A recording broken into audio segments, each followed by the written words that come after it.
सभी को प्यार भरा नमस्कार।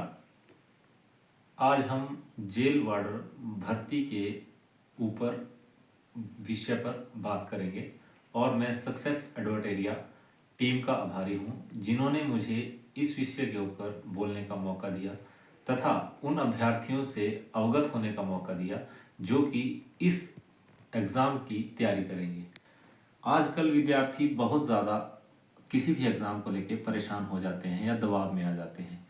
इस उपलक्ष्य के ऊपर हम हर उस चीज़ के बारे में विषय के बारे में बात करेंगे कि किस तरह से जो है विद्यार्थी इस दबाव से बच सकते हैं और कितना उन विद्यार्थियों को इस एग्ज़ाम के लिए पढ़ना है और किस तरह से तैयारी करनी है।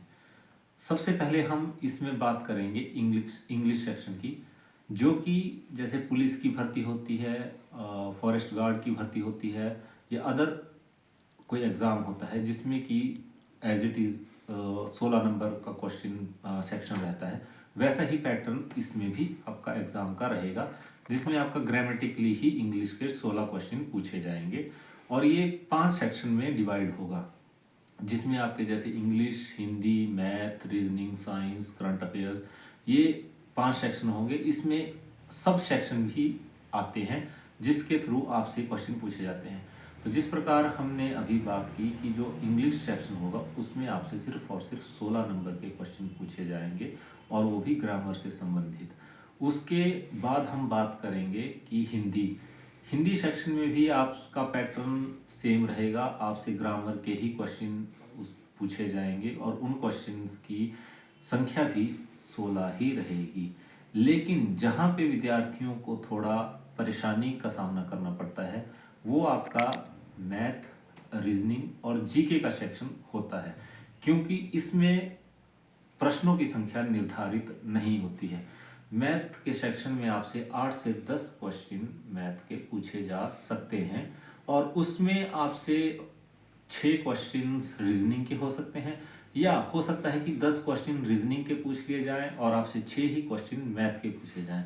तो अभ्यर्थियों से यह निवेदन है कि वह मैथ और रीजनिंग पे थोड़ा अपना ध्यान रखें जिससे कि उनके जो सेक्शन मैथ और रीजनिंग का होगा उसमें उनको परेशान होने की दिक्कत ना आए या उनको परेशानियों का सामना ना करना पड़े।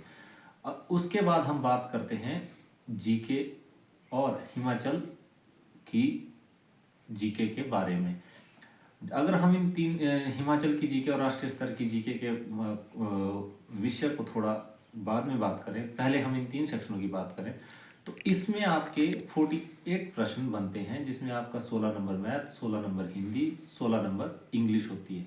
इसमें जो 16 नंबर मैथ होगा उसमें 8-8 क्वेश्चन मैथ और रीजनिंग के आ सकते हैं। इस 48 प्रश्नों के अलावा 48 नंबरों के अलावा अब आपके पास 32 नंबर का पेपर बचता है जिसमें आपसे 32 नंबर में से 16 नंबर राष्ट्रीय स्तर की जीके और 16 नंबर एचपी जीके के होंगे। लेकिन आजकल हम यह देखते हैं कि हिमाचल की जीके किसी भी प्रकार के पेपर में बहुत कम मात्रा में पूछी जाती है। अगर क्वेश्चन पूछे भी जाते हैं तो वह उनको राष्ट्रीय स्तर का मुद्दा बनाकर विद्यार्थियों से या अभ्यर्थियों से एग्जाम में पूछा जाता है।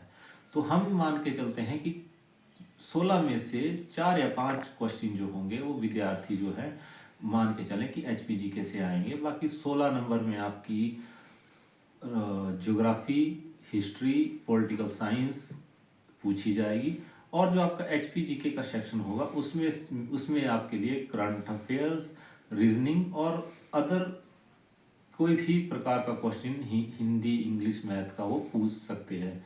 तो विद्यार्थियों को ज़्यादा परेशान होने की भी ज़रूरत नहीं है, अभ्यर्थियों को इतना ज़्यादा दबाव लेने की भी ज़रूरत नहीं है कि कैसे ये होगा कैसे नहीं होगा। लेकिन हाँ, विद्यार्थियों को ये है कि उनको थोड़ा कंसिस्टेंसी में निरंतरता के साथ अपने तैयारी करनी पड़ेगी। अगर वो सोचें कि हम दिन में 12 घंटे, 14 घंटे या 18 घंटे पढ़ेंगे और हमारा एग्ज़ाम जो है वो क्लियर हो जाएगा, तो ये उनकी एक गलत धारणा है। अगर वो दिन में 6 घंटे भी कंसिस्टेंसी के साथ और पूरे फोकस के साथ पढ़ेंगे और अपने अदर काम भी करते रहेंगे तब भी वो आराम से किसी भी एग्ज़ाम को निकाल सकते हैं। लेकिन उन्हें अपना संपूर्ण रूप से बेस्ट देना होगा जिसे हम कह सकते हैं कि वो आराम से अपना कोई भी एग्ज़ाम निकाल सकते हैं। अगर आप विचलित विचलित होते रहेंगे तो फिर आपके लिए कठिनाइयों का सामना करना मुश्किल होगा। अगर आप अपनी एक कंसिस्टेंसी के साथ दिन में सुबह उठ के 2 घंटे, दोपहर को 2 घंटे और शाम को 2 घंटे देते हैं और पूरे फोकस के साथ सब कुछ मेमोराइज करके समझ के अपने बेसिक्स क्लियर करके अगर आप उन चीज़ों को पढ़ते हैं तो आपको एग्ज़ाम में किसी भी परेशानी का सामना नहीं करना पड़ेगा और जिस पोस्ट के लिए आप फाइट कर रहे होंगे वो पोस्ट आपके पास होगी, आपके पास सरकारी नौकरी होगी और साथ में आपके पास एक उम्मीद से भरी ओल्ड पेंशन स्कीम जिसके लिए कि लड़ते थे, सरकारी नौकरी के लिए लड़ते थे, वो सब आपके पास होंगी। आपके पास सम्मान होगा, सोसाइटी में आपकी आपकी प्रतिष्ठा बढ़ेगी और आपके पास समय का अभाव जो है वो रहेगा जब आप तैयारी करेंगे, लेकिन उसके बाद आपके पास कभी भी समय का अभाव नहीं रहेगा। आपके पास एक आपकी एक अच्छी और खुशहाल ज़िंदगी होगी। इसलिए अभ्यर्थियों से मेरा यही कहना है कि जितना हो सके वह अपने ऊपर फोकस करें, अपनी स्टडीज़ के ऊपर फोकस करें और अच्छा रिजल्ट दें। साथ ही साथ में सक्सेस एडोटेरिया का भी धन्यवाद करना चाहता हूं जिन्होंने मुझे इस विषय के ऊपर, इस मुद्दे के ऊपर बोलने का मौका दिया। धन्यवाद।